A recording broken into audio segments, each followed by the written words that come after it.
servo de Deus.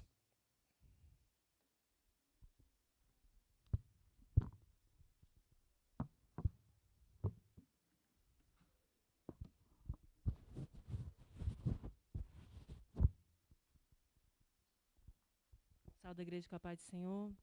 Oremos. Senhor, nosso Deus, nosso Pai, nós queremos nessa manhã entregar o Teu Filho nas Tuas mãos, Pai. O Teu Filho que está com essa responsabilidade, Senhor. Senhor, eu sei que o Senhor já ministraste algo no coração dele, então nós te pedimos, Senhor, que o Senhor venha falar com a Tua igreja, Senhor, de uma maneira especial, de uma maneira sobrenatural. Usa o Teu Filho, Senhor. Confirme as Tuas palavras santas nos lábios do Teu Filho, Senhor, e que a Tua igreja venha sair alimentada, Senhor, em nome de Jesus. Amém.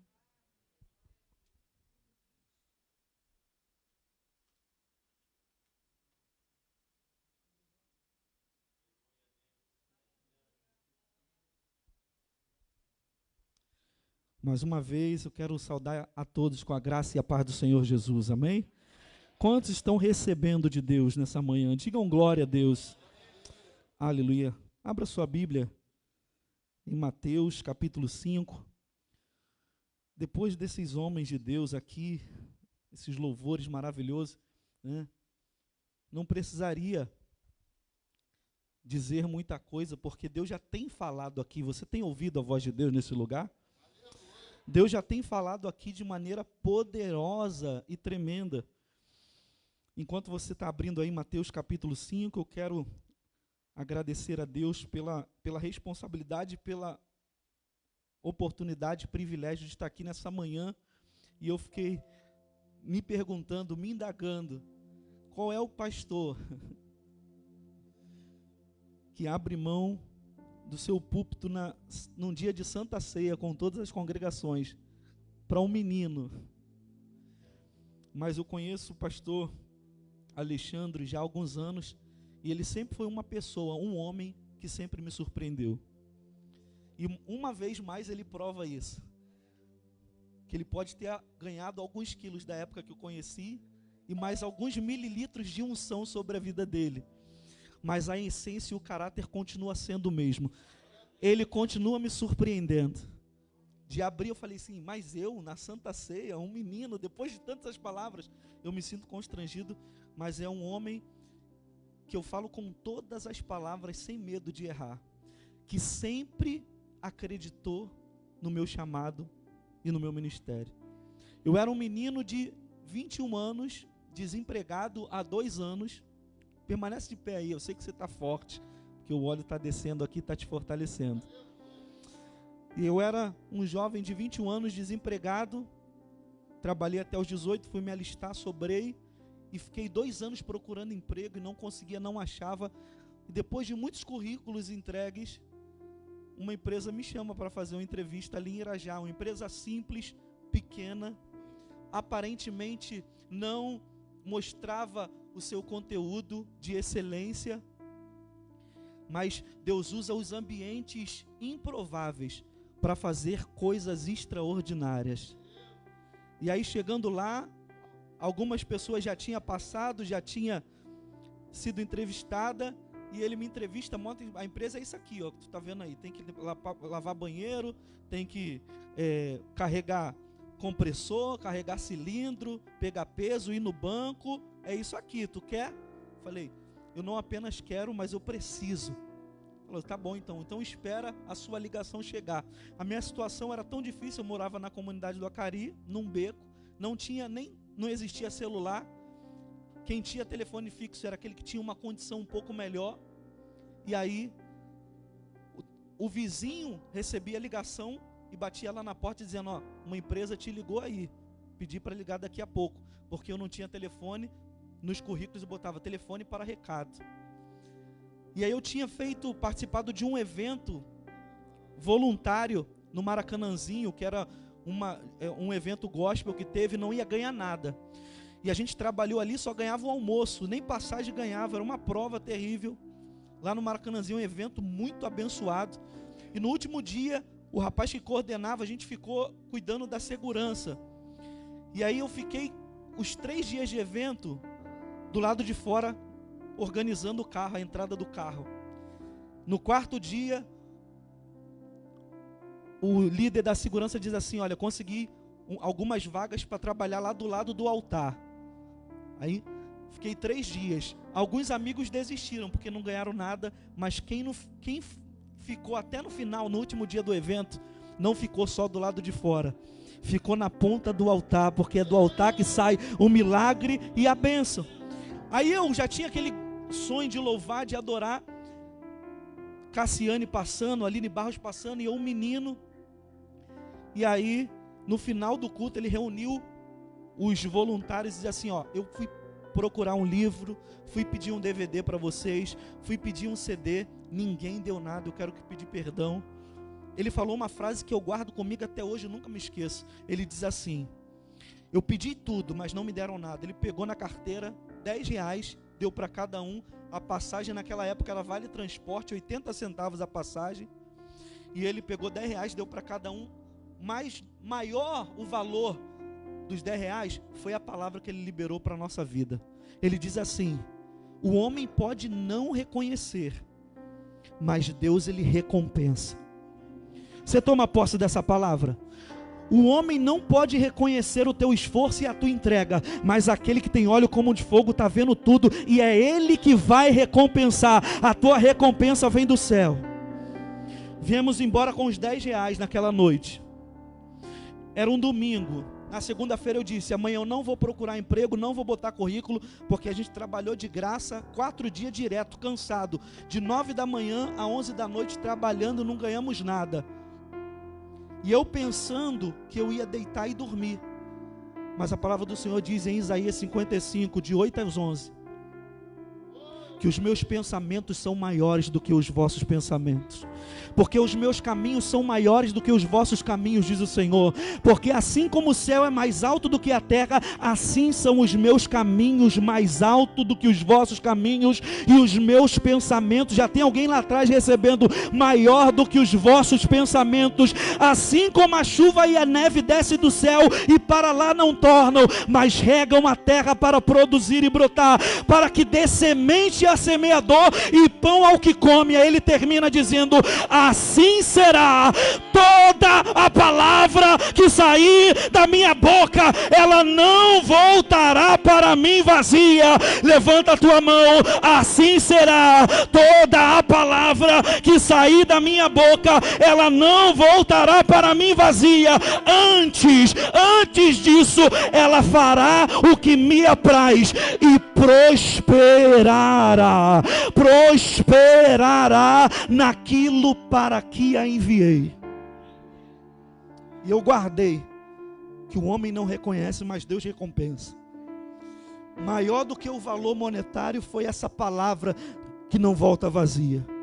Eu achava que ia dormir e descansar, porque trabalhei muito.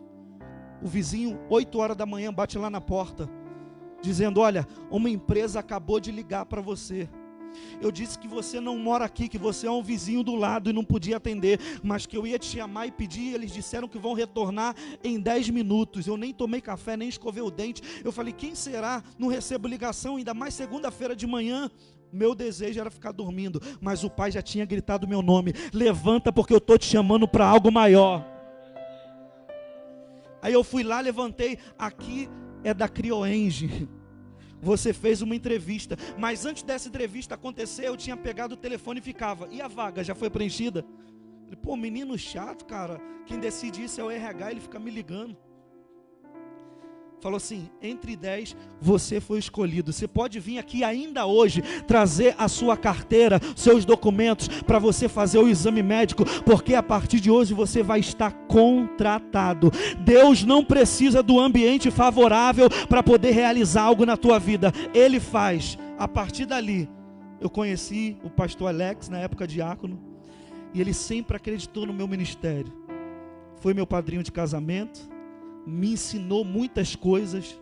Eu sabia tudo que acontecia aqui, o mover de Deus, a palavra, a pregação, porque chegava lá cheio e contava tudo. E hoje estou aqui com muito temor e tremor para compartilhar um pouco daquilo que Deus já tem aberto sobre este lugar, sobre a tua vida. Você pode aplaudir o nome do Senhor pela vida do pastor de vocês? Eu me sinto honrado em ser teu amigo.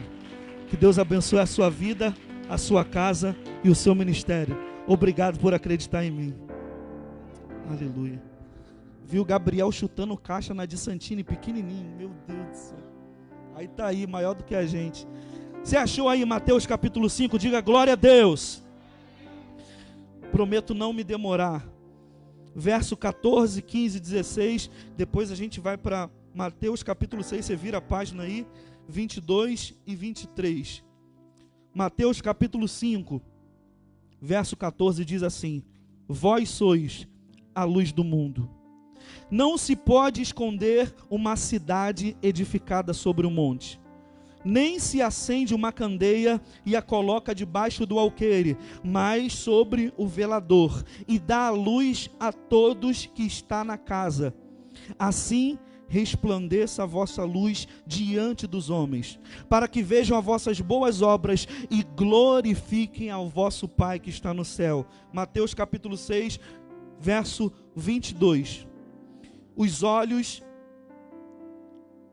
são a lâmpada do corpo. Se os teus olhos forem bons, todo o teu corpo será cheio de luz. Se, porém, o teu olho for mau, todo o teu corpo estará em trevas. Se, portanto, a luz que está em ti for trevas, quão grandes trevas serão. Você pode dar um glória a Deus? Feche teus olhos. Soberano Deus, eterno Pai, queremos te glorificar por mais uma vez proferir a leitura da tua palavra, que é santa, viva, eficaz, que muda, transforma, levanta, edifica, restaura, conduz, esclarece, reluz, protege, livra, liberta e transforma. Te glorificamos pela tua palavra. Eu te peço, Senhor, que não seja um falar meu com aqueles que estão aqui neste lugar, mas que seja um falar do teu coração para o coração da tua noiva. Pedimos que seja assim, em nome de Jesus, amém e amém. Podem assentar-se, glorificando e exaltando o nome do Senhor. Isso, pode aplaudir, está com desejo, é para Ele.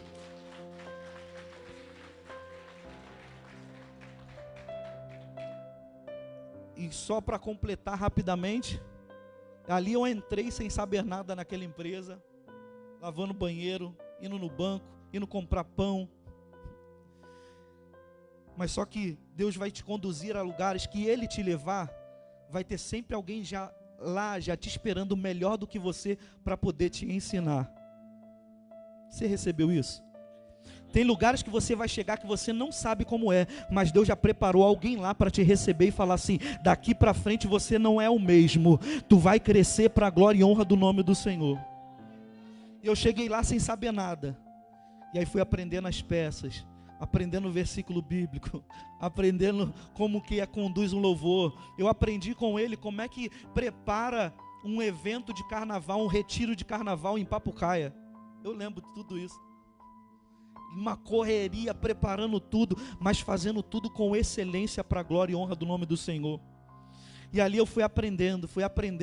Saí de auxiliar de serviços gerais para vendedor. Já não ganhava mais aquele salário de R$170 que me sustentava, mas passava a ganhar comissão, porque alguém acreditou, decidiu acreditar em mim. Deus vai levantar pessoas que vai investir em você, não porque você é bonito, não porque você mora em um lugar atraente, mas porque olhou para você e não viu você, mas viu a luz que reluz sobre o teu rosto. Não é a tua, é a luz daquele que é criador dos céus e da terra, que formou todas as coisas, que te trouxe aqui para este lugar. Você não veio sozinho, você não faz ideia, mas Ele sabe quantos passos você deu para chegar aqui neste lugar. Ele sabe, mulher, até que o teu cabelo está bonito, você preparou a melhor maquiagem. Talvez eu não esteja vendo porque você está de máscara, mas Ele sabe exatamente quantos fios de cabelo estão agora na tua cabeça, e também sabe aqueles que prenderam lá na escova enquanto você se embelezava. Esse é o Deus que preparou essa manhã para te trazer aqui, para te dizer: eu mudo as estações e as circunstâncias para poder abençoar um servo meu. Quem recebe essa palavra, Deus está liberando honra aqui.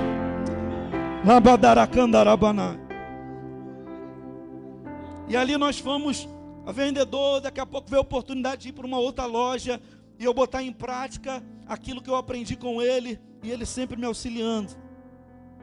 E aonde era uma porta humilde, simples, discreta, havia tesouros excelentes. E a palavra do Senhor diz isso em 1 Coríntios capítulo 1, verso 27 e 28. Porque Deus escolheu as coisas fracas deste mundo para confundir as fortes.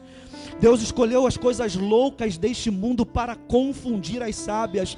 Deus escolheu as coisas vis desse mundo, as desprezíveis e as que não são, para aniquilar aquelas que são. De repente você está pensando, o que vai ser da minha vida nessa pandemia? 2020 foi complicado. Eu quero dizer que mesmo nesse cenário, Ele escolheu você, mulher pequenina, aleluia, simples, discreta, como um vaso que quebra com facilidade, que se rompe facilmente, mas dentro desse vaso simples, pequeno, discreto, que se quebra com facilidade, a palavra do Senhor diz em 2 Coríntios capítulo 4, verso 8: temos, porém, este tesouro em vasos de barro, para que a excelência do poder seja de Deus e não nossa.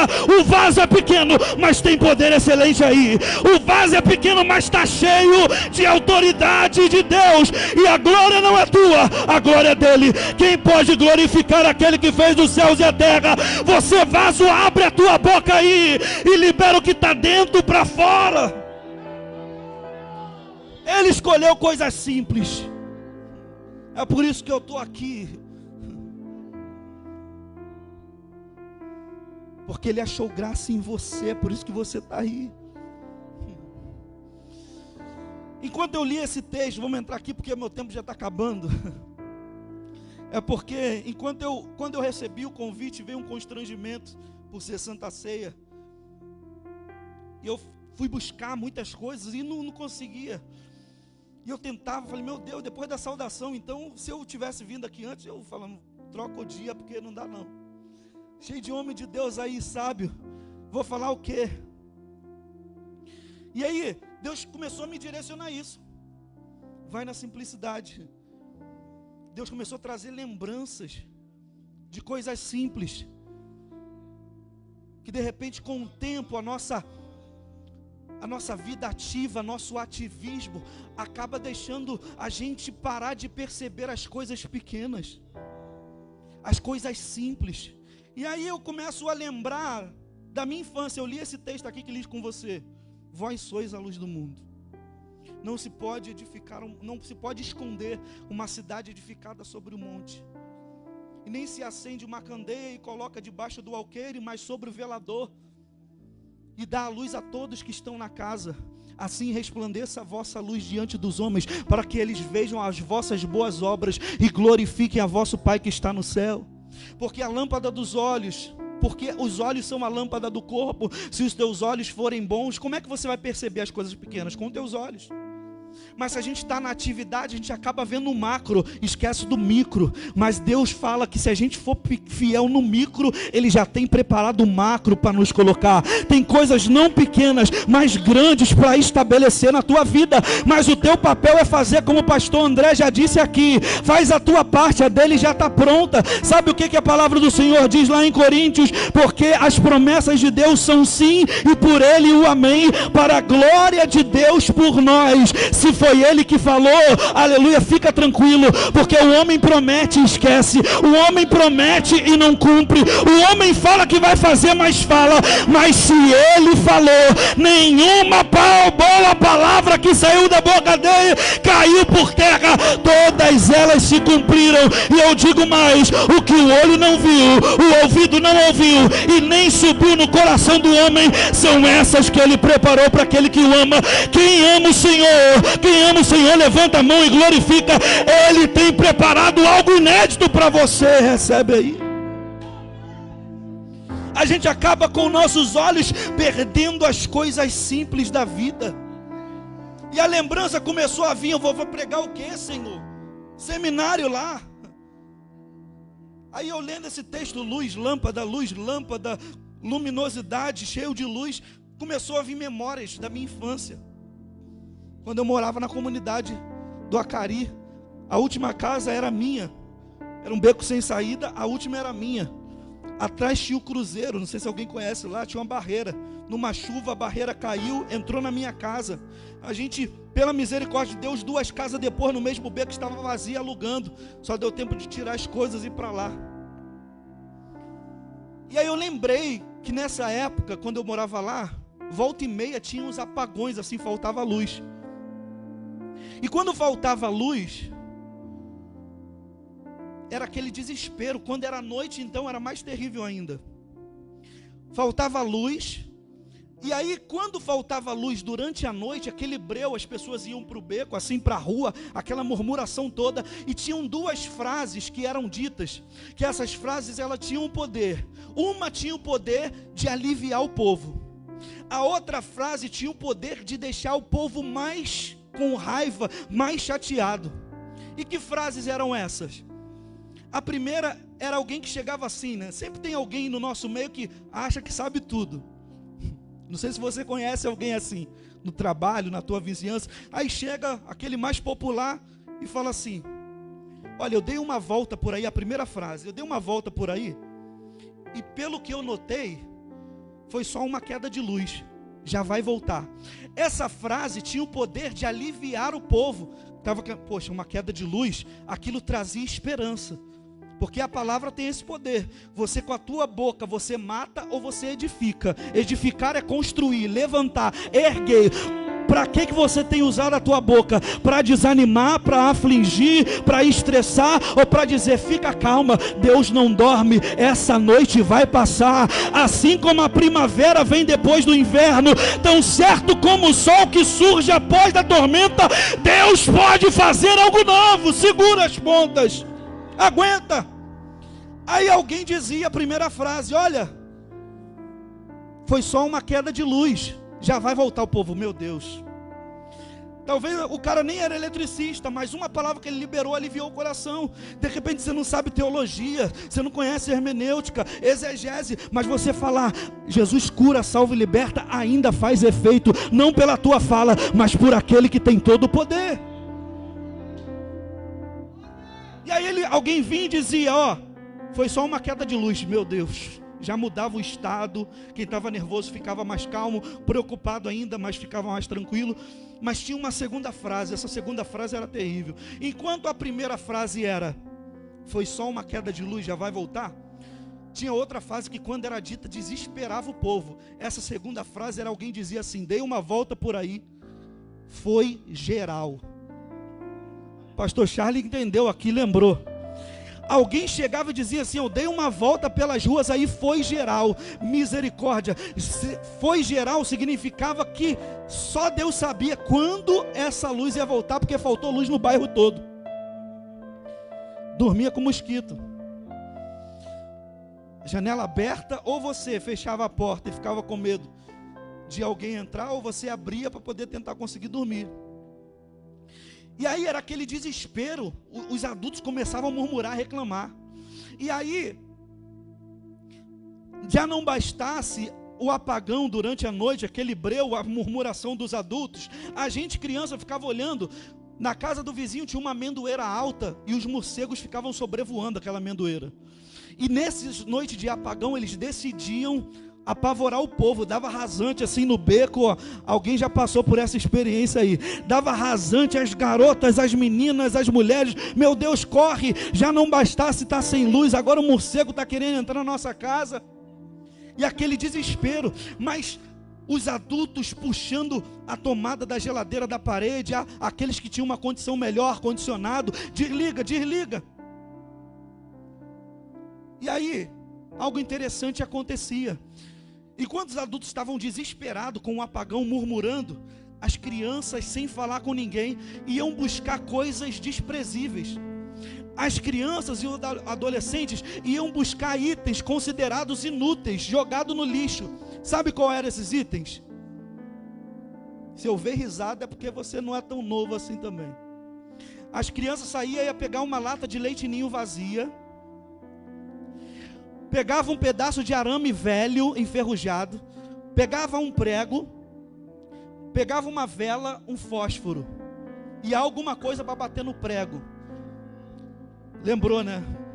Pegou esse manto aí, né? E aí, Os adolescentes de hoje não devem estar nem fazendo ideia para que servia esses itens. Não faz ideia, até porque não existia celular naquela época, e muito menos internet. A gente não tinha dinheiro, mas o que não faltava era ideia mirabolante para fazer a alegria da noite acontecer. Aí pegava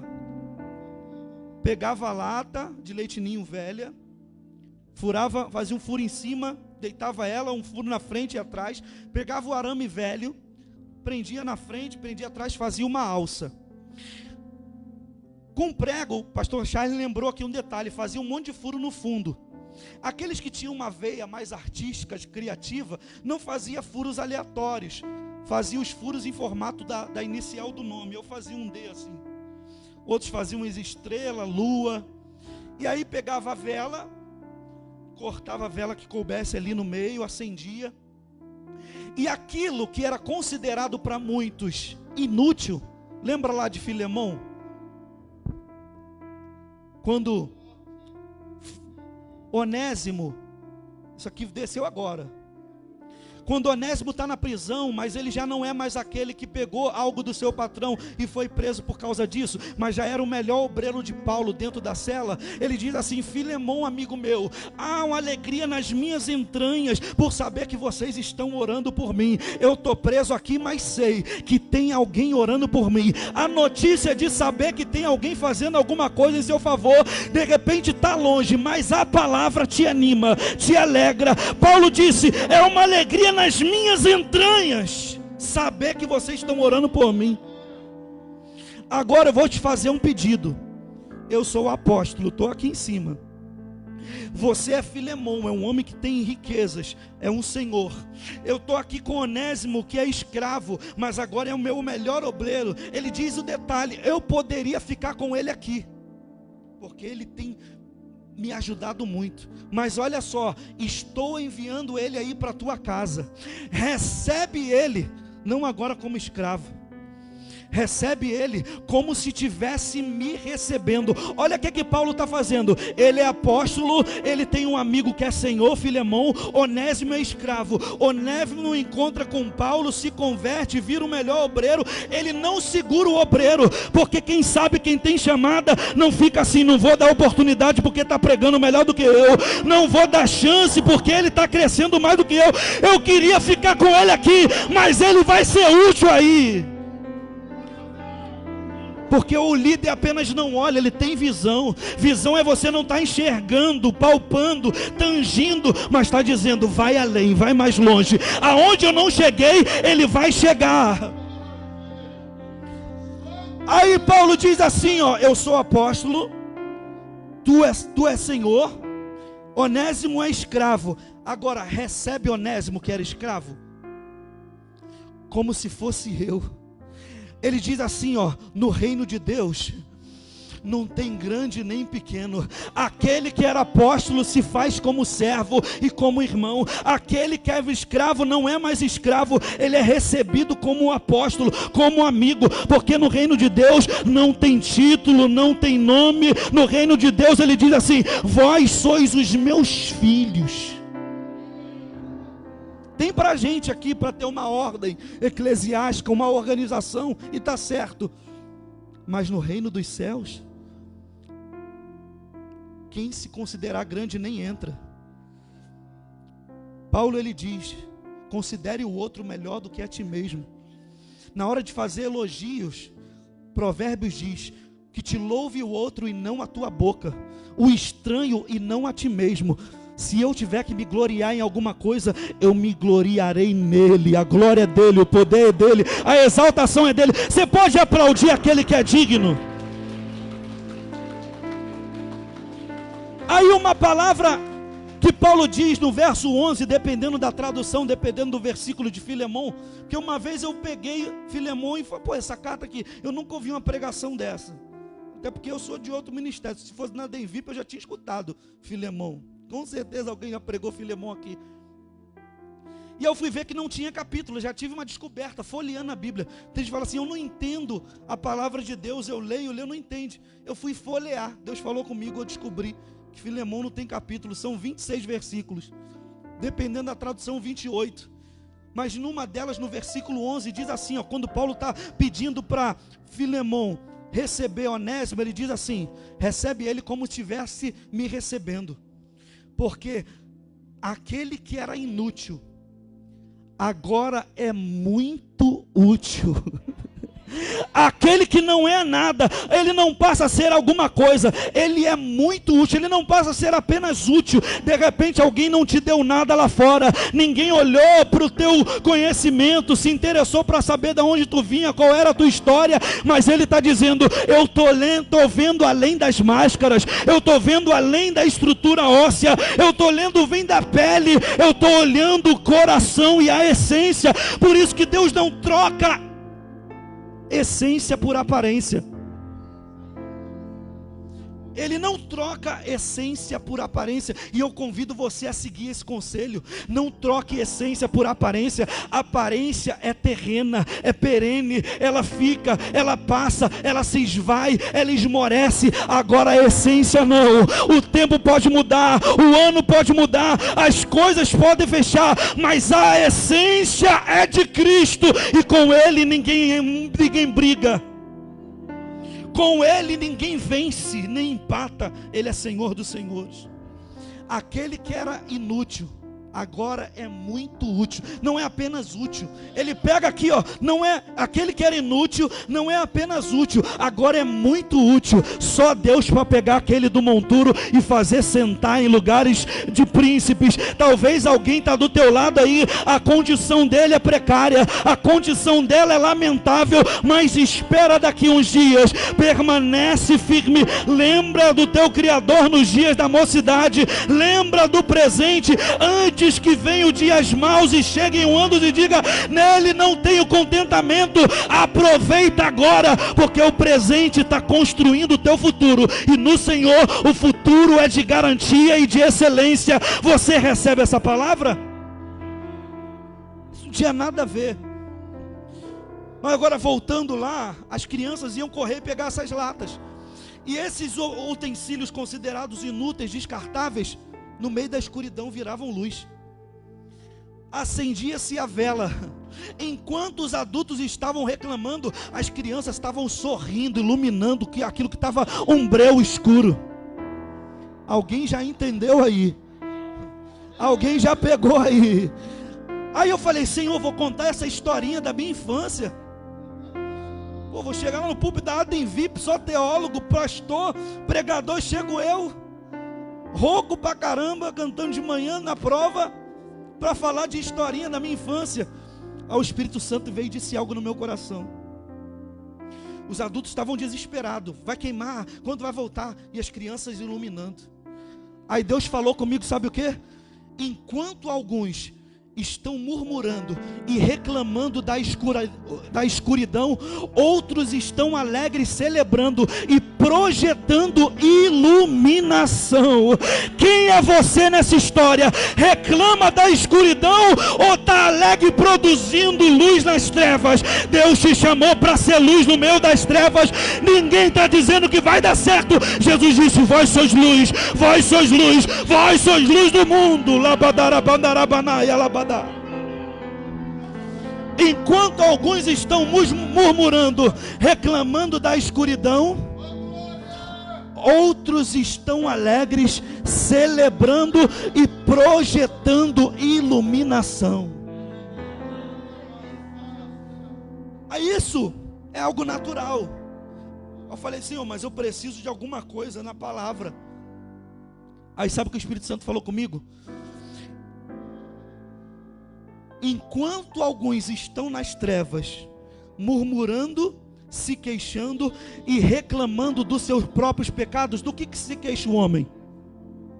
Enquanto alguns estão nas trevas, reclamando e se queixando dos próprios pecados, aqueles que estão na luz, andando na luz como Jesus está, o sangue de Jesus purifica todos os seus pecados, o sangue esclarece, o sangue santifica, o sangue reluz sobre a tua vida. Aquele que era inútil, na presença de Deus se torna muito útil.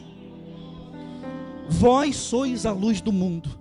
Então diga para quem está do teu lado, diga para ele, diga para ela com fé e segurança: levanta a cabeça, olhe para Jesus e vai brilhar, porque você é a luz do mundo. A luz não é tua, o brilho é dele. Meu Deus, olha aí, alguém me aguenta mais 20 minutos? Amém? O pastor liberou. Aí, eu estou aqui no primeiro versículo: vós sois a luz do mundo.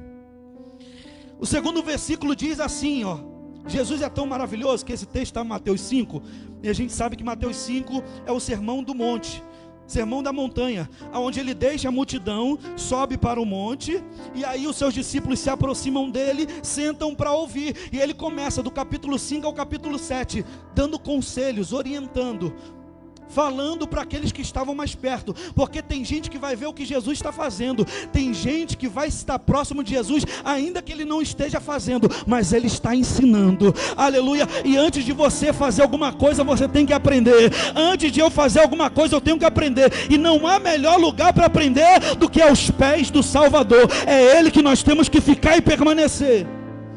Aí os discípulos se aproximam, sentam, e ele começa: bem-aventurados os mansos, porque eles herdarão a terra. Bem-aventurados limpos de coração, porque eles verão a Deus. Bem-aventurados que choram, porque eles serão consolados. Bem-aventurados pobres de espírito, porque deles é o reino dos céus. Bem-aventurado aquele que tem fome e sede de justiça, porque eles serão saciados. Eu não sei qual foi a tua expectativa para essa manhã, mas eu vim com fome de Deus, eu vim com sede de Deus, e aquele que tem sede e fome vai ser saciado por ele hoje.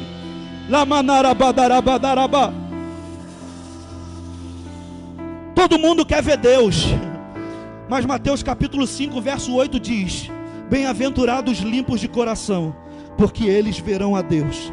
Porque para ver Deus não pode ser de qualquer maneira.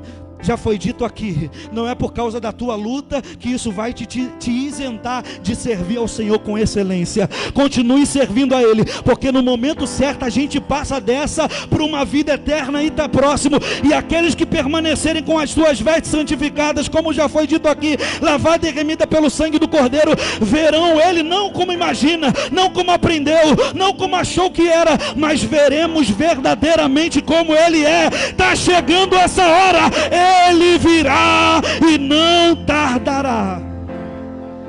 Jesus está ensinando essas coisas extraordinárias para quem decidiu chegar perto e sentar para ouvir. Aí chega no verso 14: vós sois a luz do mundo. Verso 15, primeiro ele dá uma certeza: você é a luz do mundo, e você precisa ter essa confiança. Tem gente que está na presença do Senhor, mas não tem segurança, não é nos seus próprios conhecimentos, na sua própria estrutura. Provérbios 3, capítulo 5 e 6 diz assim: reconheça-o em todos os teus caminhos, e ele endireitará as tuas veredas. Confia no Senhor de todo o teu coração e não te estribes, não te apoie no teu próprio entendimento. A gente está aqui convicto não por causa que a gente é alguma coisa, mas é por causa dele, aleluia, é por ele, é para ele todas as coisas. É por isso que a gente tem que ter convicção. E aí tem gente que está na presença de Deus e está com dúvida, mas Paulo não tinha essa dúvida. Romanos 8,18: eu tenho por certo, eu tenho certeza, eu tenho convicção que as aflições desse tempo presente não podem se comparar com a glória que em nós há de ser revelada. Tem gente que está com dúvida porque está olhando o presente. Paulo está dizendo: eu não nego que o presente existe, está difícil, a crise está aí, a pandemia está aí, mas uma coisa eu sei, 2 Coríntios capítulo 4, versos 16, 17, 18: por isso não desfalecemos, ainda que o nosso homem exterior se corrompa, sofre pancadas, sofre açoites, ainda assim, portanto, o nosso interior, a nossa essência se renova de dia em dia, de glória em glória, de vitória em vitória, porque a nossa leve e momentânea tribulação, momentânea, momento fala de tempo, o tempo presente. Eu reconheço que Ele existe, mas eu não vivo baseado com o que a mídia me diz.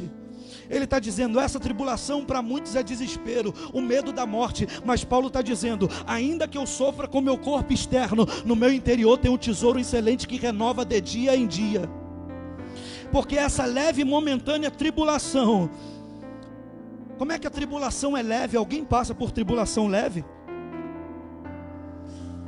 Alguém deve ter olhado para Paulo, que é isso? Leve? Só se for a tua, porque a minha é pesada. Aí além de leve, você diz que ela é momentânea. Ela é leve por causa disso. Porque se comparada com o que Deus tem preparado para nós, qualquer prova e luta aqui se torna pequena, se torna leve, se torna tranquila. Até porque se não passar para nós, a gente diz, Senhor, não estou aguentando. Aí Ele fala, pode vir, porque o meu jugo é suave e o meu fardo é leve. Tu não está sozinho, eu carrego esse peso contigo. Porque a nossa leve, porque diante do que Ele tem para nós preparado, qualquer luta é leve, porque os olhos dele não estão aqui, os olhos dele estão lá na frente na glória. E aí ele diz que ela não é apenas leve, mas é momentânea. Por que momentânea? Porque ela não é para sempre. A tua prova tem um início, a tua prova tem um meio. Ela vai chegar num processo que está no meio do olho do furacão. Até aqueles da tua casa não acreditam em você, não apostam em você, não investem em você. Você já viveu uma luta atrás, superou, pensando que ia ter alívio. A prova chegou no meio. Mas eu quero dizer que a tribulação, ela tem um meio. Ela tem um meio, ela tem um início e um meio. O meio é duro, pesado. Todo mundo em volta diz, não vai aguentar, não vai suportar. Tão nova passando por isso, tão novo passando por isso. Aguenta firme, porque ela não dura para sempre. Paulo disse, a tribulação é leve e momentânea, ela não dura para sempre. E Deus me diz para liberar para você, a tua tribulação tem prazo de validade.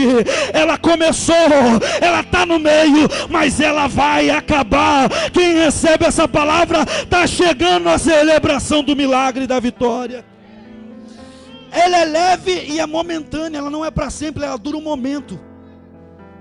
Mas você está pensando, aí aqui fica uma instrução, como é que eu faço para suportar essa luta? Como é que eu faço para suportar essa tribulação? Se eu não sei, eu sei que está pesada, mas eu não sei se ela vai acabar semana que vem. A gente ficou na prova, o comércio vai voltar segunda, volta na sexta, a gente não sabe, estamos no meio da prova. Mas uma esperança eu tenho, ela dura um momento, ela tem prazo de validade, ela já tem o ano, o mês, a semana, o dia da semana, a hora, o minuto, o segundo para acabar. Essa luta vai findar e você se alegrará e cantará um hino da vitória. Mas enquanto ela não chega ao fim, Paulo aconselha, ele dá outra certeza. Paulo era seguro, ele diz, a nossa leve e momentânea tribulação, é momentânea, ele já me falou que vai acabar, mas quando? Enquanto ela não acaba, ela está produzindo um peso de glória muito excelente.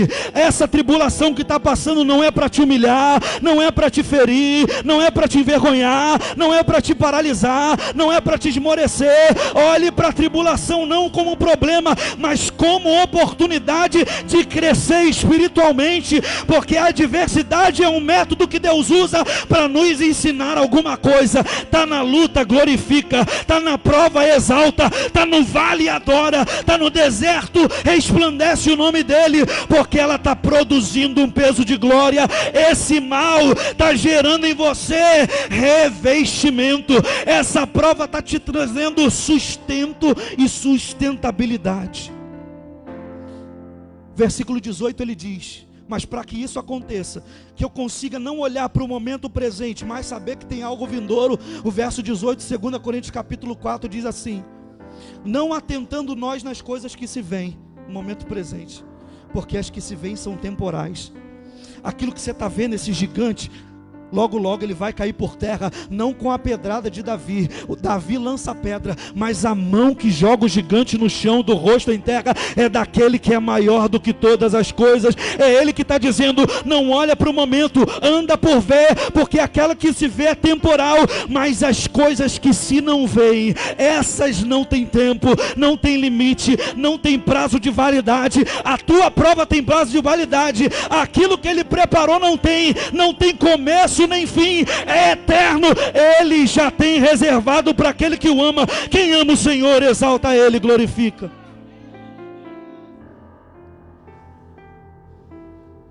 Paulo era convicto, e a gente precisa ter essa convicção. Eu tenho 10 minutos. E ele diz assim, Jesus diz assim: vós sois a luz do mundo.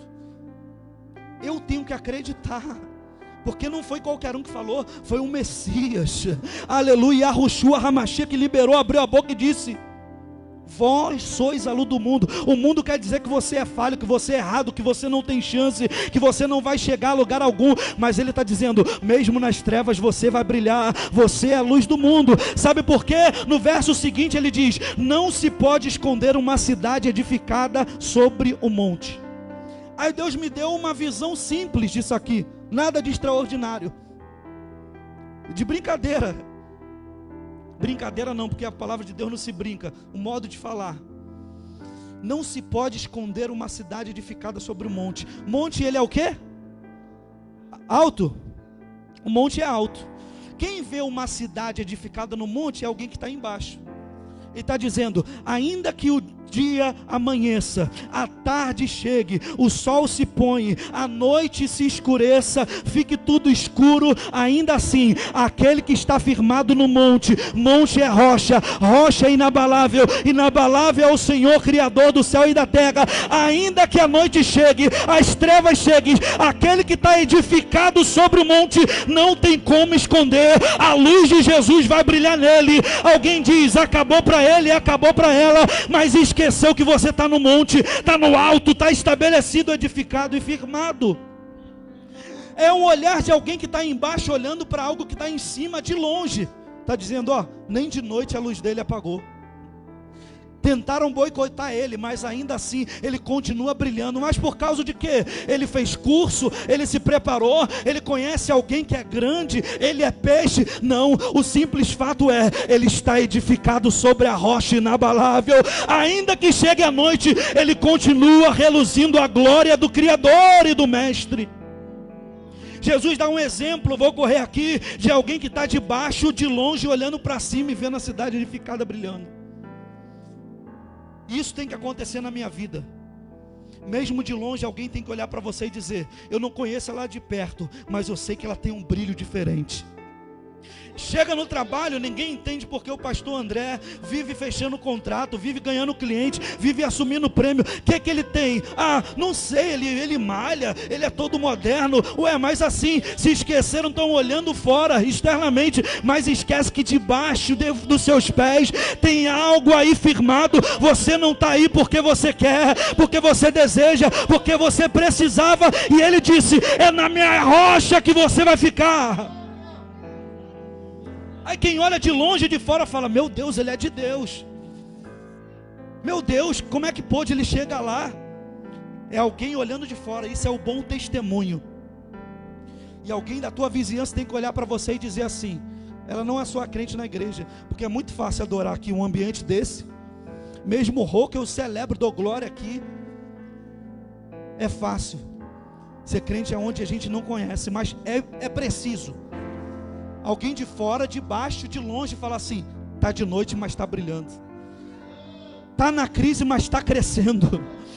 Está todo mundo fechando a porta e a Denfip abrindo a porta e ganhando alma. O que é que está acontecendo? Está firmada sobre o monte, sobre a rocha. A crise vem, mas até passa na porta, mas não entra, porque aqui tem uma rocha inabalável. É o testemunho de quem está de fora e está dizendo, meu Deus, igreja cheia no domingo de manhã. Mas Jesus poderia parar por aí, dar um testemunho externo, já saiu bastante. Eu posto minha foto na rede social, no Instagram, no Facebook, e alguém vai dizer, meu Deus, está voando. Eu vou receber os elogios de quem está me olhando de fora. Mas Jesus é tão maravilhoso que no 14 ele diz, vós sois a luz do mundo. No 15 ele diz, não se pode esconder uma cidade edificada sobre o monte. Aí eu abro um parênteses aqui que Deus falou comigo vindo para cá no caminho. Ele disse assim, não se pode esconder uma cidade edificada sobre o monte. Sabe por quê? Porque não pode esconder algo que está escondido no esconderijo do Altíssimo. Alguém recebeu, alguém pegou e saiu. Não se pode esconder alguém que já foi escondido por Ele. Aleluia. Você não está aí simplesmente por você, é porque você está escondido nele. E por estar escondido nele, não há quem possa te esconder. Abafa ele, abafa ela, mas se esquece que você está no esconderijo. A sombra do Onipotente, você descansa. Por que você descansa na sombra? Porque para ter sombra tem que ter luz. Se não tem luz, não tem sombra. Então eu não posso dizer, Jesus disse que eu sou luz, eu vou brilhar sozinho. Bobo se você pensar assim, bobinha se você pensar dessa maneira. Ele só disse que você é luz porque você já se decidiu por Ele a viver, habitar, morar, se estabelecer, não fora da luz, mas debaixo, na sombra da luz maior. Quanto mais debaixo da luz você fica, mais ela te contorna, mais ela te envolve, mais ela completa a tua silhueta. Está dizendo, o brilho não é dele, o brilho é meu, o brilho não é dela, o brilho é meu, por isso que não apaga, por isso que não esconde. Jesus dá o testemunho de quem está de fora, de longe, mas ele não para por aí. Aí, no próximo verso, no primeiro ele dá um testemunho de quem olha de longe, de baixo para um lugar alto, mesmo de noite está brilhando. Meu Deus, que maravilha. Mas Jesus, ele é firme e fiel. Ele não é aqueles amigos de fachada que quando está tudo bem, ele dá o tapa nas tuas costas, está contigo. Mas quando você dá uma tropeção, ele fala, acontece, isso aí é natural. Não, ele fala assim, você errou, mas se você quiser, você pode se consertar, porque ele tem perdão para a tua vida. Jesus fala do testemunho de alguém que está de longe, de baixo, olhando para cima, mas ele não para por aí. Ele diz assim, e nem se acende uma candeia e de bota debaixo do velador, mas sobre o velador, não debaixo do alqueire, para que dê a luz a todos que estão na casa. Você pode reluzir para alguém que está de fora, é muito fácil, mas Jesus está dizendo, lá fora você brilha, mas principalmente, tu tem que reluzir a todos que estão dentro da tua casa. A tua esposa pode olhar para você e dizer que tu é luz, o teu filho pode olhar para você e dizer, ela é luz na igreja, no trabalho, mas aqui é uma treva terrível. Mas está dizendo, você é luz no monte porque eu te coloquei lá, mas principalmente para ser luz lá, tu tem que ser luz não debaixo do alqueire. Alqueire é um balde, uma vasilha, não pode acender a lamparina e botar um balde abafando, tem que tirar o balde e colocar no velador. Velador é suporte, a gente não está em pé sozinho, é porque a gente está sendo o nosso suporte. Ele é inabalável, ele é firme, ele é constante e abundante. É muito fácil dar exemplo porque estão fora, mas Jesus está dizendo, você brilha lá fora, de longe e de baixo, de quem te olha, mas principalmente, pega essa tua luz que estão te vendo de longe, e vai iluminar também os de dentro da tua casa, porque o obreiro que não cuida bem da sua casa, como pode cuidar das coisas do Senhor? E assim resplandeça a vossa luz diante dos homens. Tenho 1 minuto e poucos segundos. E aí não se põe uma lamparina debaixo de um balde, do alqueire, mas sobre um suporte, um velador. Ela só fica lá porque tem alguém segurando ela. Se tirar o velador, se tirar o suporte, ela apaga, ninguém sabe para onde foi. E aí a lamparina era feita com azeite, um instrumento pequeno. E eu prometo que encerro aqui. E a lamparina era um instrumento de barro, tinha uma boca maior em cima e um biquinho assim, com uma saída menor. A boca maior recebe do alto de quem coloca o azeite. A boca menor que entrega a luz, que reluz, não é a grande, é a pequena. A gente recebe dele para entregar alguma coisa, mas lembrar que a boca grande é dele, não a minha. Tudo que sai da boca dele é menor do que sai da boca pequena minha. Se eu brilho, se eu tenho alguma luz, é porque da boca grande que entrou o azeite, e ela só pode iluminar a lamparina se tiver combustível. Se não tiver azeite, o fogo apaga. Se não tiver azeite, o fogo não pega. Se não tiver azeite, não ilumina. Enquanto tem azeite, tem luz. Enquanto tem luz, tem revelação. Enquanto tem revelação, tem claridade. Enquanto tem revelação, tem o caminho iluminado. Aleluia, tem o caminho estabelecido. Você não vai por você, porque lâmpadas para os meus pés é a tua palavra e luz para o meu caminho. Enquanto tem azeite, o caminho está aberto. certo. Se coloque de pé. Alguém pode dizer, mas é uma lamparina pequena. Não tem problema. A lamparina pequena enche mais rápido do que a lamparina grande. Glorifica por ser pequeno na presença dele, porque é mais fácil do óleo descer, encher a lamparina, não apenas encher, transbordar, iluminar todos que estão em volta. Assim resplandeça a vossa luz diante dos homens, para que veja vossas boas obras e glorifique a vosso Pai que está no céu. O azeite, para chegar até na lamparina, ele tinha que passar um processo nos tempos de Jesus. Colhiam-se azeitonas nas oliveiras, levavam por uma pensa, por uma viga, colocavam numas sacas de linhagem, colocavam 3 pedras, mas as pedras não eram colocadas de uma vez. Colocava-se uma, colocava um cântaro embaixo, amassava azeitonas. Quando colocava a primeira pedra, primeiro esmagamento, saía a primeira remessa de óleo. Esse óleo era considerado o óleo das primícias. Por quê? Pegava aquele primeiro óleo, o azeite extraído das azeitonas, e levava para o templo, entendendo, os judeus entendiam que aqueles seriam as primícias. O melhor do óleo da azeitona extraído na primeira remessa tem que ir para a casa do Senhor, tem que ir para o santuário. Você tem entregado o teu primeiro, o teu melhor na presença de Deus. Ah, mas eu estou esmagado. Quando esmaga é que sai o óleo precioso. Saiu o primeiro óleo, levava para o sacerdote, para o templo. Colocava a segunda pedra, esmagava, saiu o segundo óleo daquelas primeiras azeitonas. O segundo óleo era especial, não tão especial quanto o primeiro, mas ele não era descartável.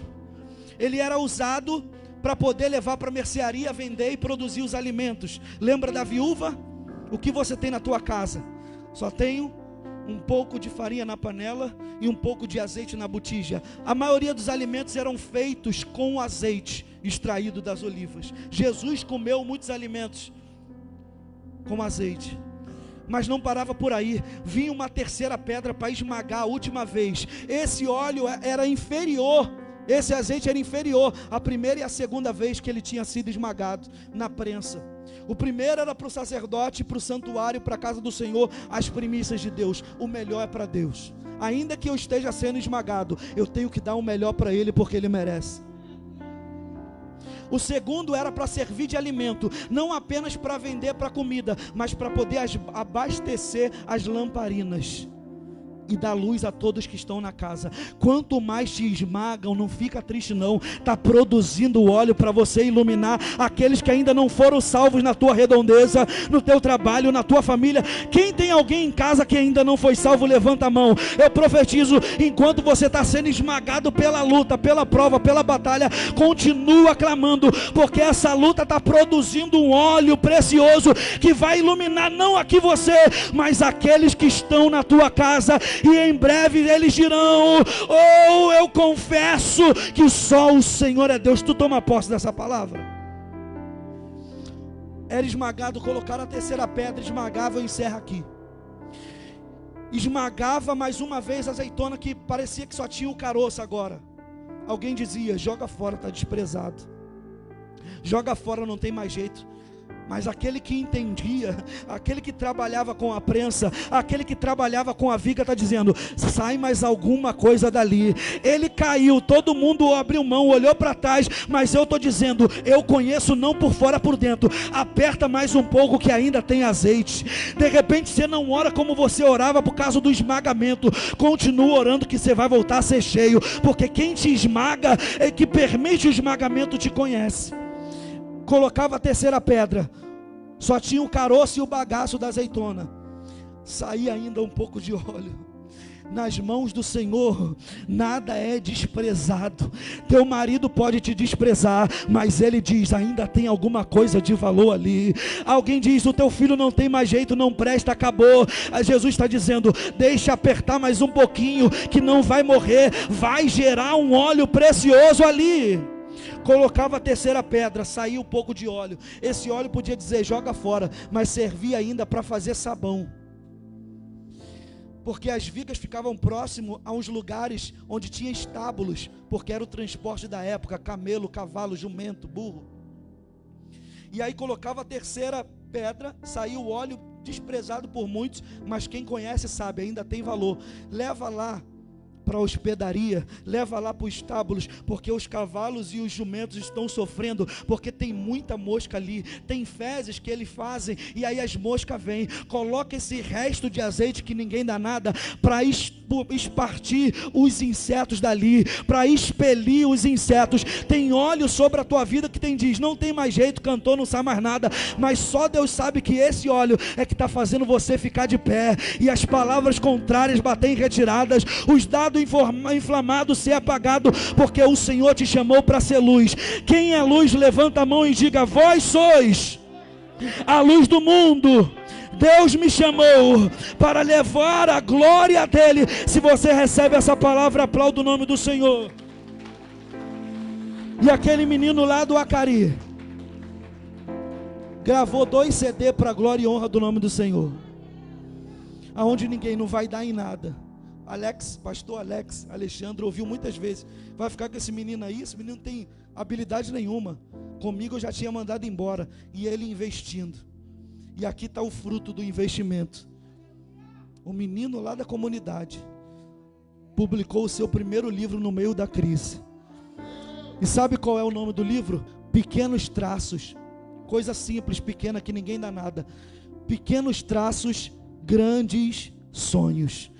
Os teus pequenos projetos, que para muitos não é nada, para Deus Ele pode realizar grandes sonhos na tua vida. Você recebe?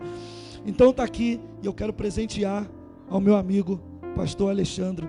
Que Deus abençoe a tua vida, em nome de Jesus. Obrigado pelo carinho.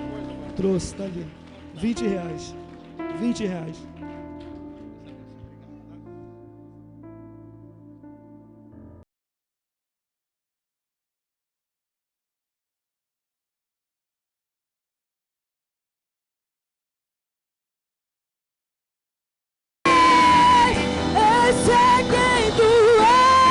A tua igreja te adora. A tua igreja te adora. A tua igreja te venera, Jesus. Senhor, a morte venceste, o véu do vai, celebra. a tumba vazia. Tua majestade é real, tua voz ecoa em meu ser. Tudo que eu mais quero é te ver. Me envolva com tua